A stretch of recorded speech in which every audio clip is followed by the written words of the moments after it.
Hello மக்களே, எல்லோரும் எப்படி இருக்கீங்க? நாங்கள் ரொம்ப நல்லாயிருக்கோம். ஸோ எங்கே போயிட்டுருக்கோன்னு பார்த்தீங்கன்னா, சென்னைக்கு தாங்க வந்திருக்கோம். ஸோ போகி மார்னிங்லேருந்து நான் விலாக் எடுக்க ஸ்டார்ட் பண்ணேன்.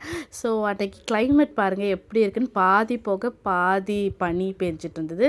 ஸோ போகி அன்றைக்கி எரிச்ச அந்த திங்னால ஃபுல் புகமூட்டமாக தான் இருந்தது. ஸோ வண்டியில் போகிறவங்களுக்குலாம் கொஞ்சம் சிரமமாக இருந்தது. எப்படியோ பஸ்ஸு கிடச்சி நாங்கள் சென்னைக்கு அங்கேருந்து நாங்கள் அம்மா வீட்டுக்கு ஆட்டோவில் போயிட்டுருக்கோம். அண்ட் நான், பட்டு, அப்புறம் எங்கள் ஹஸ்பண்ட், நாங்கள் 3 பேரும் தான் வந்துட்டுருக்கோம். ஸோ அம்மா கொஞ்சம் உடம்பு சரியில்லை, பார்க்குறதுக்கு வந்திருந்தோம். ப்ளஸ் பொங்கல் லீவ் இருந்தது, அப்படியே இருந்துட்டு போகலான்னு வந்தோம். ஸோ மாப்பிள்ளை குஷியில் எங்கள் அம்மா முடியலனாலும் அவருக்காக நண்டு, எறா, மீன் எல்லாம் சமைக்க ஆரம்பிச்சிட்டாங்க. ஸோ டே 1 பொங்கல்னால என் தங்கச்சிங்களாம் கோலம் போட ஸ்டார்ட் பண்ணிட்டாங்க.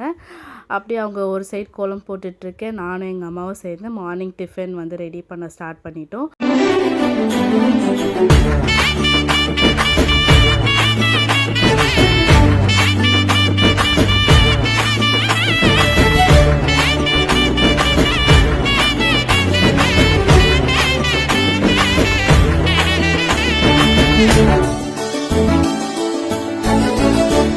ஏ பொங்கல் பொங்கு பொங்குன்னு பொங்குதடா, இந்த பொங்கல் தமிழ் மரபதா சொல்லுதடா.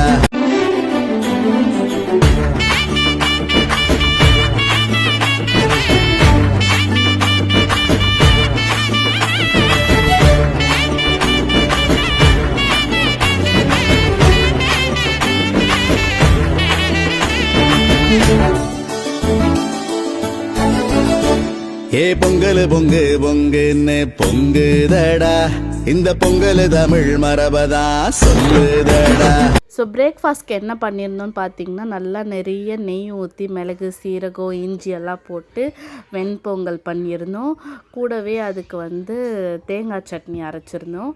அதுக்கப்புறம் வடை இல்லாமல் பொங்கல் செய்ய முடியுமா? ஸோ உளுந்த வடை செஞ்சுருந்தோம். எங்கள் அம்மாவது இருந்தோம் ஃபேவரட்டான ஒரு திங் இது வடை. பொங்கல் செஞ்சாலே வடை செஞ்சிடணும். ஸோ வடையும் செஞ்சாச்சு. அப்படியே ரெடி ஆகிட்டு கொஞ்சம் ஃபோட்டோஸ் எல்லாம் எடுக்க ஸ்டார்ட் பண்ணி, பட்டுப்பா தான் வெறித்தனமாக ஃபோட்டோ எடுத்துகிட்டு இருந்தார்.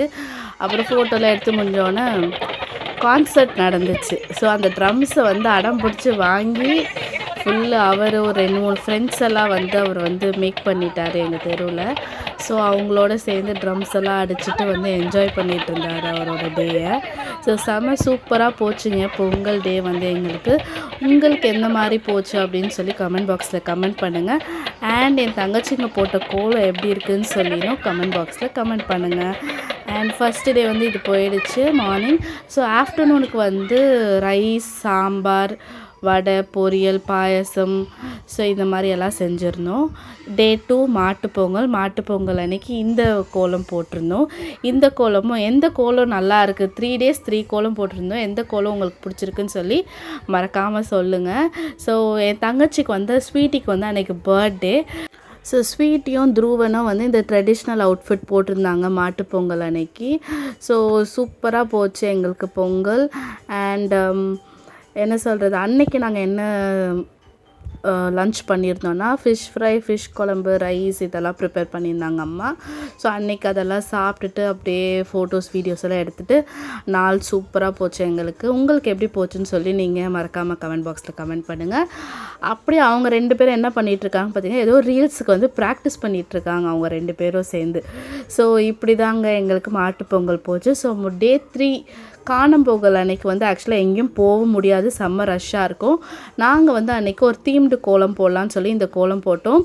செம்ம ரெஸ்பான்ஸ். ஏன்னா ரோட்டில் போகிறவங்களாம் எல்லோரும் நின்று ஃபோட்டோ எடுத்துகிட்டு வேறு போனாங்க. ஸோ சர்ப்ரைசிங்காக இருந்துச்சு. அண்ட் ஃபைனலாக அவ்வளோதாங்க, நல்லபடியாக எங்களுக்கு இந்த பொங்கல் முடிஞ்சுது. ஸோ தேங்க்ஸ் ஃபார் வாட்சிங் this video guys. Bye bye.